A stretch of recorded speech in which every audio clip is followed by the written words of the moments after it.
They say life can change in an instant, and for me, it happened between helping a customer decide between two pairs of earrings. I'm leaving you. Moving to Miami with my 20-year-old girlfriend. I've emptied the joint account. Don't bother trying to stop me. Ethan. Yes. That emoji. That smug, stupid emoji. I didn't flinch. Didn't curse. Didn't collapse behind the register. Instead, I smiled politely at Mrs. Ellington and recommended the silver hoops over the gold only. The tiniest twitch in my jaw betrayed that my 12-year marriage had just ended. Via text, my name is Julian Hart, and at 39, I had just received the most cowardly Goodbye in history, but I wasn't going to give him the satisfaction of a reaction. Ethan probably pictured me weeping in the back room, devastated and defeated. Instead, I calmly rang up Mrs. Ellington's purchase and locked up Heart and Sage, the boutique I built from scratch. The signs had been there, the late nights, the gym obsession, the sudden interest in skinny jeans and Gen Z slang. 3 months ago, I found a receipt for dinner for two at a place way outside our normal budget, on a night he claimed to be working late. That same night, I opened a private account under my business name. I began moving my savings, quietly, strategically. When Ethan brought up combining our accounts to simplify things, I smiled and agreed that he thought he was clever, but I was already 5 steps ahead. Another text buzzed in. Don't bother begging. Tessa and I leave tomorrow. I'll send for my stuff later. Tessa, the intern. She'd barely learned to parallel park. I met her at Ethan's office holiday party. She laughed too hard at his jokes and touched his arm when she thought no one noticed. She was young enough to think this meant something. He was old enough to know better, and pathetic enough to ignore it. I didn't reply. Instead, I called Leona Farrow, my lawyer, the one I'd secretly hired months earlier. It's time, I said. She didn't ask for details. Want him served in Miami or before he leaves? Let's give him a head start, I replied. Then we'll pull the rug.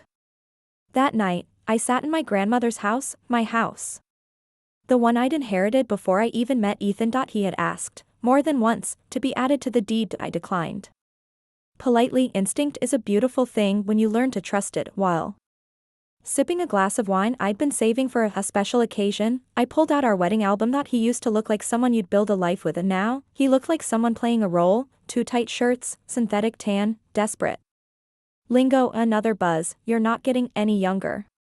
At least you've got your little shop to keep you busy.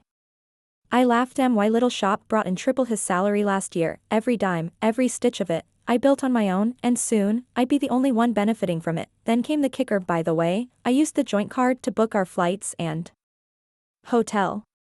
Consider it my parting gift. Smiling face with sunglasses, I made one phone call. Hi, this is Julian Hart. I'd like to report a fraudulent charge.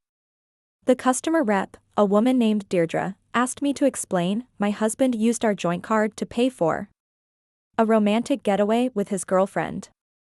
I have the texts to prove it. Her voice tightened with subtle satisfaction. We'll cancel those charges and remove him from the account today, Mr. Hart. By the time Ethan and Tessa reached the airport, their first-class tickets were void. Their Miami hotel gone. The credit card declined. Their fantasy trip crashed. I didn't need to scream, I just needed to be thorough. More texts came. Don't worry about the house.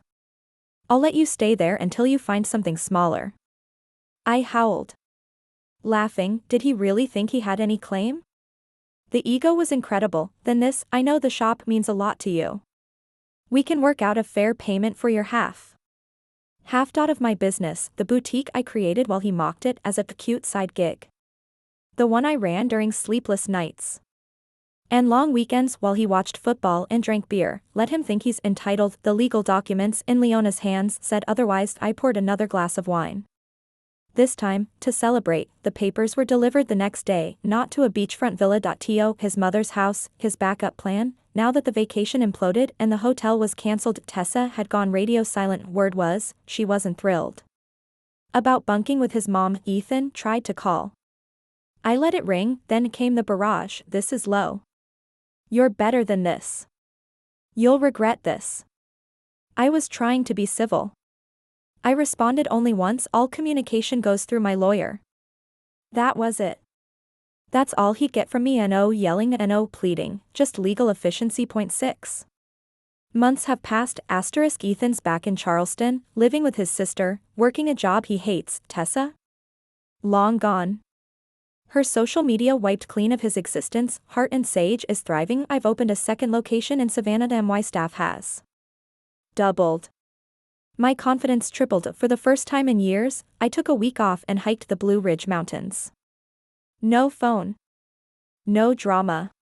Just clean air and clarity. People ask if I'm angry. No, Ethan gave me exactly what I needed: closure, proof that trusting my gut was the smartest thing I ever did, and freedom to build something better, without the dead weight. Ethan thought he shattered me. What he really did was set me free. While he was planning his escape, I was building my defense. While he was lying, I was documenting. While he thought he was winning, I was quietly, masterfully taking everything back. He left thinking he destroyed me, but I didn't break. I expanded. I didn't cry. I executed. And when it was all over, when the smoke cleared and the court ruled and the dust settled, he had one thing left to regret, and I had everything else: the business, the house, the calm, the final say, because in the end, I didn't just survive his betrayal, I built an empire from it, and I had the last word. They always come back. 3 weeks after the court finalized the divorce and awarded me everything I'd rightfully protected, my business, my house, my name, Ethan showed up, not in person.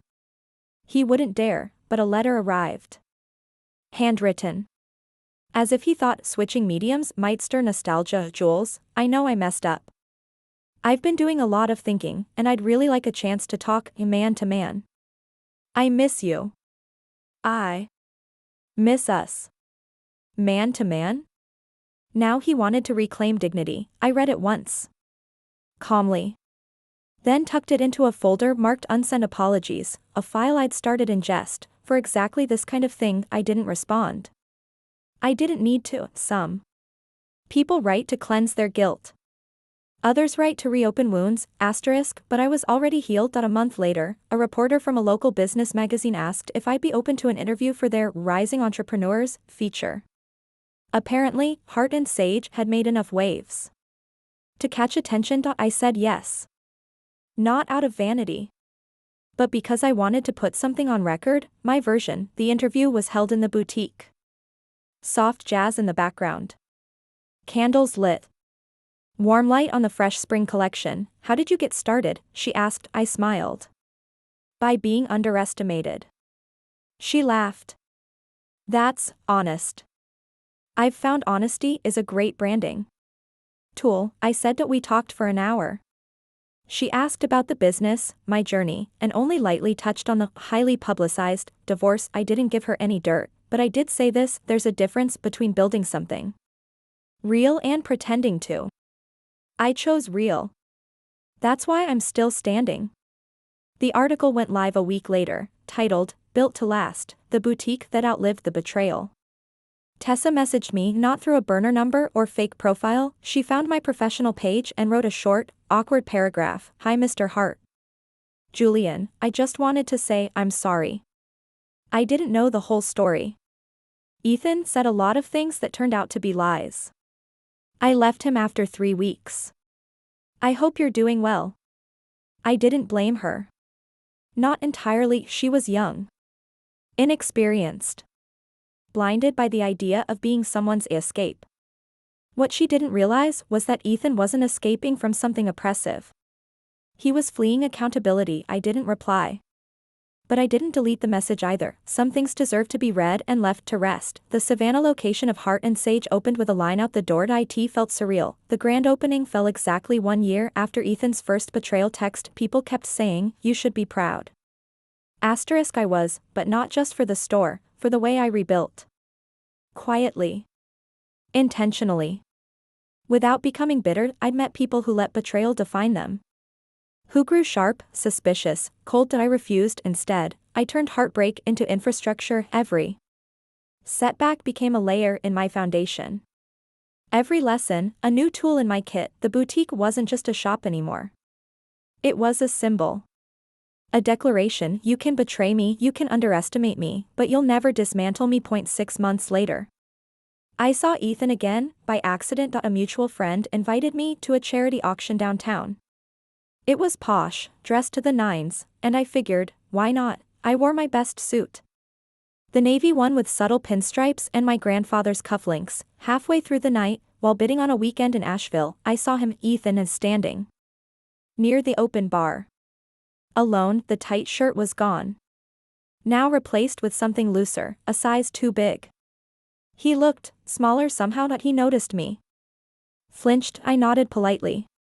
Nothing more. He looked like he wanted to say something, but he didn't, and maybe he knew there was nothing left to say. Maybe he finally realized I didn't belong to that version of his story anymore. There's a power in silence. In walking into a room and knowing you don't owe anyone a damn thing. I stayed at the auction long enough to win the Asheville weekend and donate a signed vintage print to their art raffle. Then I left. No dramatic exits. No glances back. That night, I walked home under soft yellow streetlights, listening to a slow jazz playlist. The kind that moves through your chest like a heartbeat, and I realized this was my life now, not just one I survived into, but one I created, deliberately. Every single day, without Ethan, without apology, and without regret, the cabin in Asheville was everything I hadn't known I needed. Tucked into the Blue Ridge Mountains, it was quiet, private, and wrapped in a calm that had nothing to prove. I left my phone on silent, brought a worn copy of Baldwin's Giovanni's Room, a bottle of Pinot Noir, and a journal I hadn't opened since the day Ethan left. I didn't plan to write. But the silence invited me to, not angry scribbles. Not trauma. Processing. Just reflection. You are not your pain, you are not the people who left, you are what you choose to do next. That line stayed with me to be why. The second night, I drafted a rough business plan for a mentorship program, a series of rotating workshops for queer entrepreneurs in the South. Funded by Heart and Sage. Quietly offered. No fanfare, just access. Just empowerment. I called it the next word. 2 months later, Ethan texted again. I hadn't blocked him. I suppose part of me wanted to see what he'd do with the rope. Saw the article about your new store. Guess I didn't realize how serious you were about it all. Congrats, I guess. Hope you're happy. It wasn't an apology. It was a fishing line, cast from a place of regret. I didn't take the bait. I archived the message, added it to the same folder with the old ones. That digital scrapbook of who he was when it mattered most. I realized then, he wasn't a villain. He wasn't even interesting anymore. He was just irrelevant, and that, more than any legal win or financial outcome, was the real closure. The first next word gathering was held in the back room of Heart and Sage. Soft lighting, snacks on vintage trays, quiet music. 10 seats. All filled. One by one, small business owners introduced themselves. There was AJ, who ran a food truck and wanted to go brick and mortar, Naomi, a ceramicist who couldn't get approved for loans, and Tyler, who'd just come out to his family and wanted to start fresh with something of his own. We didn't talk about pity or pain. We talked about logistics, marketing, bank accounts, empowerment by skill, not sympathy. When I shared my story, I kept it brief. My ex emptied our account and thought I'd fall apart. I didn't. I turned the ruins into a roadmap. I watched AJ's eyes light up. Tyler's hands stopped fidgeting. Naomi said, "Damn right you did." That night, the next word found its voice. It was almost midnight when someone knocked on my door. I opened it expecting a delivery or maybe a neighbor. It was Ethan, hair unkempt, dressed in old jeans, eyes tired. "Julian, can I talk to you?" I didn't step aside. I didn't invite him in. What for? I don't know. I miss who we were. I studied him. I said softly. He blinked. Stammered. "I didn't think you'd hate me forever." "I don't hate you, Ethan.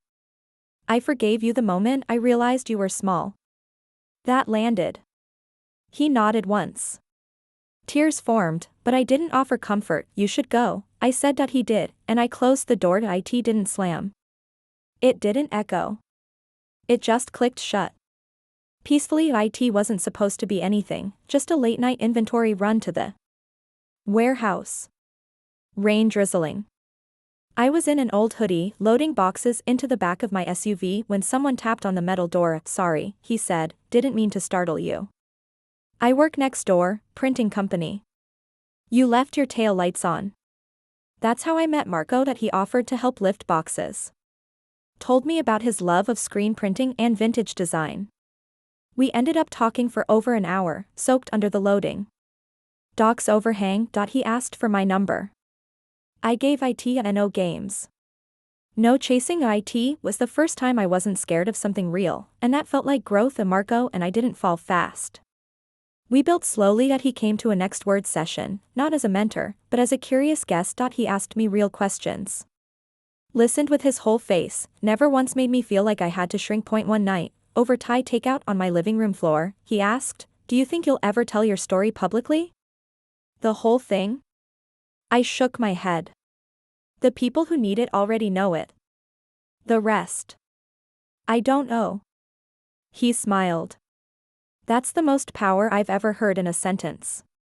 And I realized something. I wasn't just surviving anymore, I was choosing who got to know my truth, and that, to me, was freedom.